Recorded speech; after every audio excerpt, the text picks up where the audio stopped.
விழிப்புணர்வு ஏற்படுத்துகிறோம் என்கிற போர்வையில் மக்களுடைய அன்றாட வாழ்வில் உள்நுழைந்து அநீதிகளை இழைக்கிறாங்க. யார் இதை செய்கிறாங்க? மத்திய அரசு சார்ந்த அதிகாரிகள் செய்கிறாங்களா, இல்லை அந்த தொலைத்தொடர்பு நிறுவனங்கள் செய்கின்றனவா? ஒவ்வொரு முறை ஒருவரை தொடர்பு கொள்ளும் பொழுதும் ஒரு தீர்ந்த ரெக்கார்டை கேட்கிற பைத்தியங்களாக நம்மளை மாற்றி வைத்திருக்கிறார்கள். நாம் மனிதர்கள், இயந்திரங்கள் அல்லவே. அதனால் இது மாதிரியான செயல்பாடுகளில் முதலில் நிறுத்துங்கள். நீங்கள் செய்கிற இந்த பிரச்சாரங்களால் 1% குற்றங்கள் கூட இங்கே குறைவதற்கான வாய்ப்புகள் இல்லை. ஒன்று மட்டும் சாத்தியம் இருக்கிறது: குற்றங்கள் பெருக போகின்றன. இதெல்லாம் குற்றங்கள் நடக்கின்றன என்று அறியாதவர்கள் அறிந்து கொண்டு குற்றங்களை செய்வதற்கான வாய்ப்புகள் பெருக போகின்றன. குற்றங்கள் பெருக போகின்றன.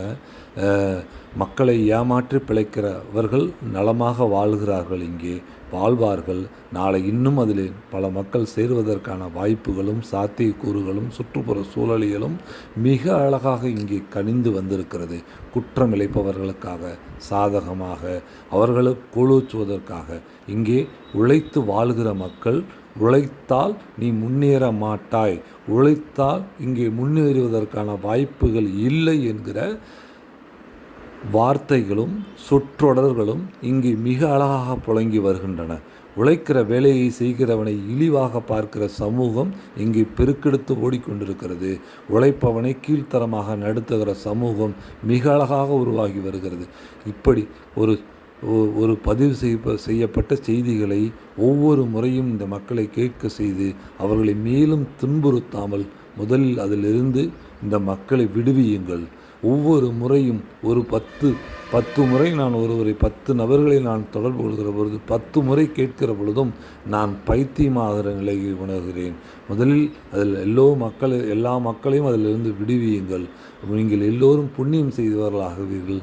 நீங்கள் பிறகு முன்னதி சங்கமத்தில் பெறுகிற பேரினை இதிலிருந்து விளைக்கும்போது இதை யார் செய்தார்களோ அந்த மனிதர் அந்த முன்னதி சங்கமத்தில் முங்கினால் என்ன புண்ணியம் கிடைக்குமோ அந்த புண்ணியம் கிடைக்கும். அதனால் அதை முதல் செய்து இந்த மக்களில் இந்த பிணியிலிருந்து விடுபடுங்கள். இதுவே போதுமானது. அவர்கள் குற்றங்களில் சிக்கினால் கூட இத்தனை துன்பத்தினை அனுபவிக்க மாட்டார்கள்.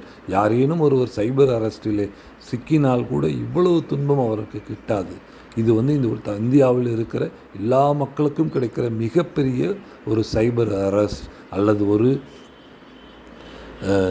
தாங்குணா துயரிலே ஆழ்த்துகிறீர்கள். 24 மணி நேரம் ஒரு குற்றவாளி அவர்களை சைபர் அரெஸ்டில் வைத்திருந்தால் கூட இத்தனை துன்பம் அவனுக்கு நேராது. நன்றி, வணக்கம்.